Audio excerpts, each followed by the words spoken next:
कहीं भी नहीं नहीं, मेरी सुन कर लीजिए, वो बात सही है। वो उसमें फिर आप क्या करेंगे, मैं समझ गया, उसमें है थोड़ा लूपहोल। लेकिन मेरा कहने का सिंपल वर्ड्स है, it should be auto population.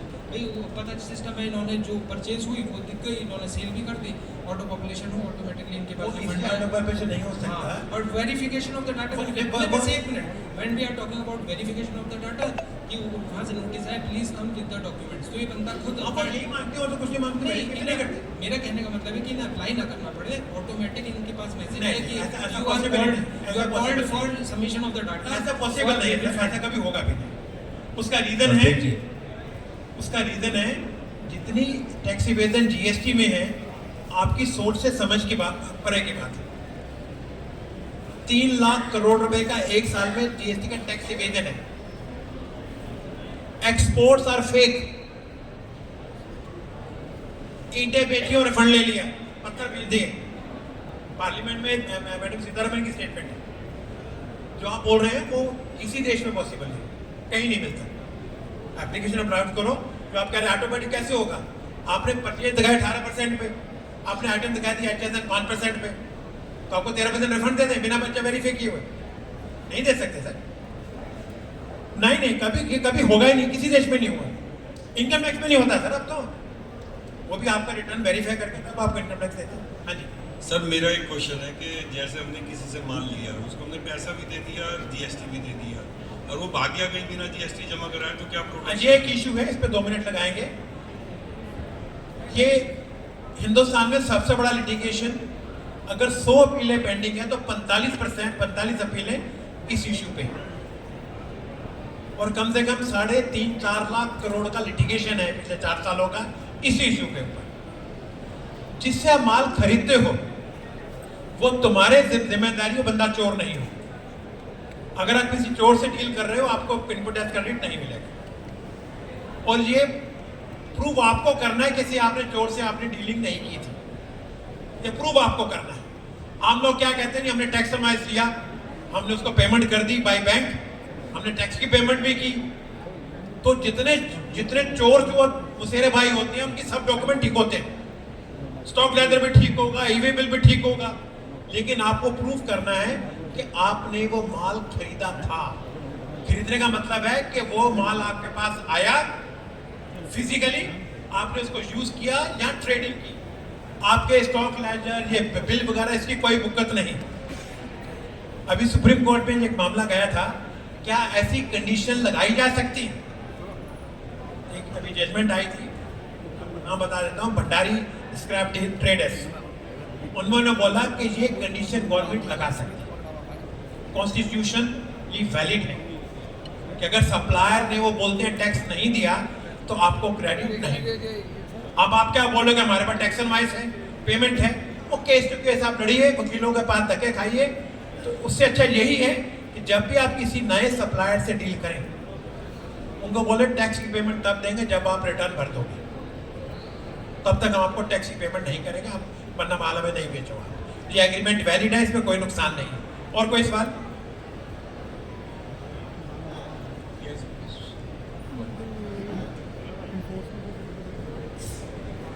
Sir, जैसे आपने कहा कि हम भी किसी को सेल करते हैं प्रोडक्ट, ठीक है, वो 50% पेमेंट कर देते हैं, ठीक है, और उसके बाद वो कहते हैं कि हम 10 दिन में या 15 दिन में पेमेंट करते हैं, और उसके बाद भी नहीं आती कई बार, महीना 2 महीना तक। तो आपके जीएसटी पोर्टल पे है कि कंप्लेंट हम रेज कर सकते हैं? इसका कोई मतलब नहीं है, कोई आपका सर, मान लीजिए उन्होंने हमें बेसिक प्राइस का अमाउंट तो दे दिया, बट जीएसटी अमाउंट हमें नहीं दिया, या कुछ परसेंट जीएसटी का दे दिया, और उसका पेमेंट अभी तक, जैसे मेरी कुछ पेमेंट है, ऐसी क्लाइंट्स हैं, उनको हमने टैक्स रिटर्न भी कर दिया, सब कर दिया, पर अभी तक पेमेंट नहीं आई है। वो जीएसटी पोर्टल से कोई लेना देना नहीं, वो सिर्फ जो उस बंदे की रेटिंग है, आप उसकी रेटिंग खराब कर सकते हो। ये बंदा बैड पे मास्टर है, उसमें ये है कि अगर आपकी 180 दिन में उसने पेमेंट नहीं की, जी सर, तो जितना उसने इनपुट टैक्स लिया उसको रिवर्स करना है। आप उसको नोटिस भेजिए, 180 दिन हो गए, आपने पेमेंट नहीं की, वो चिट्ठी आप पोर्टल में डालिए। सर, पोर्टल तो आधे से ज़्यादा काम नहीं करता है। मैंने अभी उसका तो हम कुछ नहीं कर सकते सर, नहीं करता तो पोर्टल हम नहीं बनाते। ये कानूनी प्रक्रिया ये है, जी, आप उसको अपनी लेटर लिखिए, वकील के पास जाने की जरूरत नहीं है जी, जी, कि आपका ये बिल 1 को था, आपने हमारी 10 साल तक पेमेंट नहीं की, और उसकी कॉपी आप जीएसटी कमिश्नर को दें, आपकी पेमेंट है कि अगर एमएसएमई एक्ट में आप हैं तब तो पेमेंट आपको 45 दिन में मिलनी है, वो हक आपका है। आप कैसे फाइट करते हो बात अलग है। और कुछ आपका है, this is the last question. Sir जैसे मैं जयपुर बेस्ड ट्रेडर हूँ, अब पानीपत से मैंने कुछ खरीदा मटेरियल और लेट से गुजरात में मैंने कहीं जगह पे भेजना है, तो वो मटेरियल जयपुर आना जरूरी है या फिर मैं ये मेरा इनवॉइस पानीपत भेज के वहीं से डायरेक्टली जा सकता है? इस ट्रांजैक्शन को हम बोलते हैं bill to ship to transaction. अगर ये जयपुर में, मैं क्या नाम है आपका, ये जयपुर में बैठे हैं वीरेंद्र अग्रवाल जी, आहूजा साहब दिल्ली में हैं, मैं पंजाब में हूँ। ये आहूजा साहब को बोलते हैं, डायरेक्शन देते हैं कि मेरे यहाँ पे ये 100 लैपटॉप मिस्टर वर्मा को पंजाब में दे दीजिए। 3 पार्टियां हो गई, सप्लायर, ट्रेडर, डायरेक्शन दी, इसने माल खरीदा, ठीक है, तो इसे बिल टू शिप बोलते हैं। ये पॉसिबल है। ये पहले आपको बिल करेगा, मुझे बिल करेंगे, इनकी भी आईटीएससी बिलिंग होगी कि आपकी भी, और ई वे बिल एक ही बनाए कि आप बनाए या ये बनाए, दोनों ये पॉसिबल है। और आपको इनपुट टैक्स करेगा और आपको प्रूव नहीं करना है कि आपको माल पहुंचा या नहीं। Thank you very much. अब सबसे पहले जो सबसे महत्वपूर्ण है वो है इनका परिचय। ये अब ये जब तक परिचय ना सुन ले तब तक मैं नहीं चाहूँगा कि आप मूव करें, नहीं तो आप कोई एक बहुत बड़ी एक जानकारी से वंचित हैं। मैं सबसे पहले आदरणीय श्री सुशील वर्मा जी से सबसे पहले अनुरोध करूँगा कि वो पहले सभी का एक इंट्रोडक्शन दे, फिर मैं इंट्रोडक्शन और इनका आगे किस तरीके से है वो मैं आपको बता दूँ। हम लोगों का, मेरी कैट से, खंडेलवाल जी से 35 साल पुरानी दोस्ती।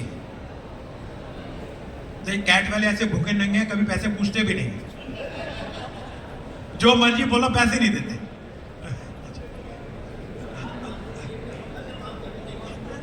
हमारा एक ग्रुप है,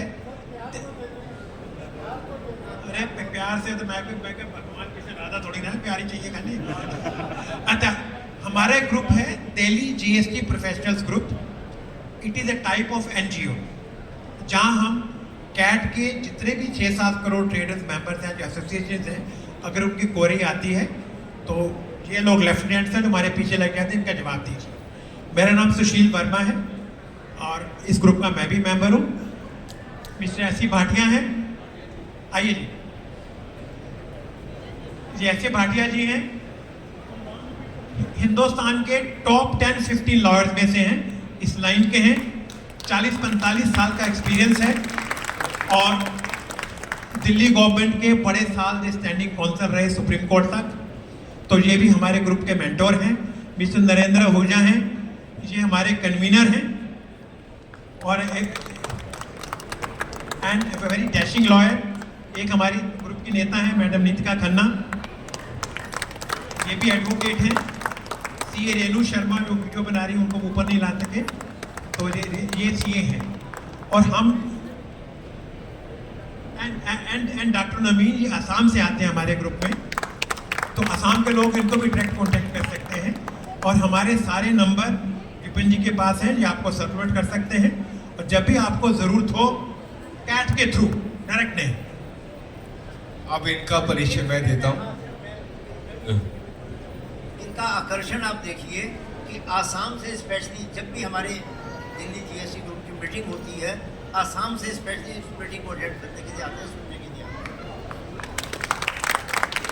ये यहाँ पे ये जो दिख रही है ना टीम, अब मैं आपको क्या बोलूँ, ये तो हमारे आदरणीय सांसद एवं हमारे कैट के राष्ट्रीय महामंत्री परवीन खंडेलवाल जी के इनके संपर्क हैं, जो इतनी सेवा हम लोग इनसे ले रहे हैं। अगर आप कोई भी अगर फ़ोन करें या कोई उससे हट के जाए तो शायद वो इनसे संपर्क भी ना कर सके। ये सबकी कोई इतनी, क्योंकि मैं इस व्यक्तित्व को जानता हूँ। जब हमारी इनकी कॉन्फ्रेंसेस होती हैं हर महीने, आप बिलीव नहीं करेंगे, उसके अंदर पूरी कोर्ट लगती है। कोर्ट के अंदर ये अपने ही जो पैनल के जो जजेस हैं, जो पूरी जानकारी रखते हैं, वो जजेस बनते हैं और फिर अलग अलग एजेंडा के अनुरूप कि कौन से क्वेश्चन की कहाँ पर किसकी क्वेरी है, उस तरीके से वकील खड़े होते हैं और फिर सामने वाले वकील खड़े होते हैं, उनकी आपस में बहस होती। ऐसा लगता है कि ऐसा कभी हमने आज तक देखा नहीं, हम तो सुप्रीम कोर्ट का शायद कोई हम कक्ष देखें। तो ये आज जो भी यहाँ पर आज मौजूद है वो ये समझें कि ऐसा पैनल, और इनका धन्यवाद करता हूँ कि आज 4 दिन इन्होंने अपनी जो जिस तरीके से सेवा दी है, हम आपके कृतज्ञ हैं। हम आपका बहुत बहुत तहे दिल से हम आपका धन्यवाद करते हैं और मैं चाहूँगा एक बार जोरदार खड़े होकर तालियां बजा दीजिए। Thank you so much, thank you so much. नहीं, ये तो आप 5 हो, 11 लोग, उन सभी के लिए, और जो नहीं भी आए उनके लिए भी।